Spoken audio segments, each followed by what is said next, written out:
Hi, this is Megan of Megan's Creations. Today I'm going to show you how to make custom brushes and then how to use those brushes to make fun scatters. So to make your own brush, I start out with a document that's 200 by 200 pixels. And this is because usually that's the biggest size you would want. A little brush for a scatter. Obviously, you can make it bigger if you want. It's better to start with a larger size and then you can use the brush tool to shrink down the brush size than to try to make a small brush and then blow it up big. You'll get pixels, stray pixels, jagged pixels, blurriness. So you always want to go from big to small. But I'm making scatters, so a small brush like this size will be fine. And you need to use the purest black, 00000. This is because it will make it opaque to be black. If you do any shade of gray or any color, it will make the brush somewhat transparent. And again, I find it easier to start out opaque, and then if you want your brush to be transparent, you can adjust its opacity in the brush tool menu.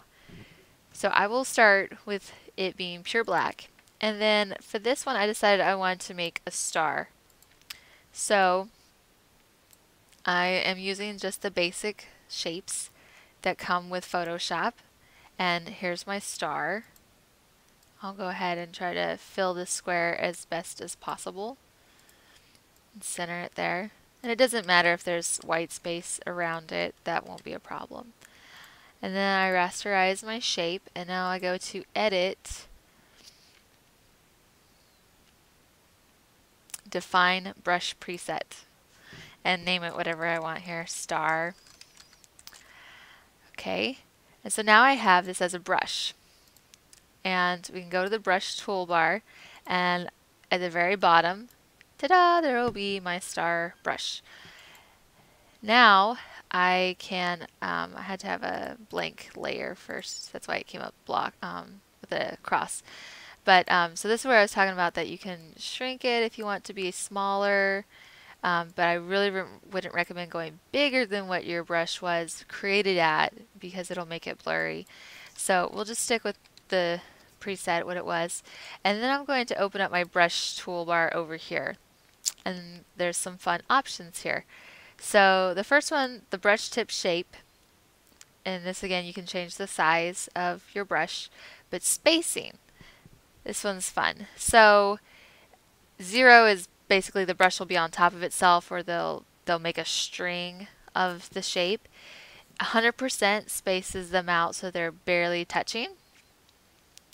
And then anything bigger than that obviously will spread it out. When I do stitches, I put it at like 600% to get them spaced out the way I want. Here I'm probably going to go with about 250, 241 to start with. You can always play around with that.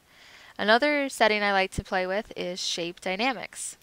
And so this also helps scatters become more interesting. Size jitter means it will actually, the brushes can change size from one to the other. I'm going to leave that off for now because I have another setting I want to do instead. Control, we'll turn that one off. Angle jitter, this one's fun because maybe you don't want it to stay in a row. I like to rotate things so that they look more scattered and random. Control is direction. That helps you to move with it as you draw it. Or roundness jitter, I leave that alone. And then scattering, we can do, scattering allows it to stray from the path you're drawing, and that's good. And then count, you can duplicate it so it looks like a bunch of confetti. And so you can just play here with the count, how much you want it to be, and then count jitter allows it to vary.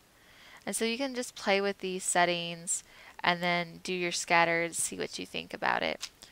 Okay, and I'm going to go ahead and, so I can see my scatter a little better, make it the color that I want it to be, which is going to be this orangish yellow color. And then you just draw and see how it goes. And I kind of like that. I think that's fun.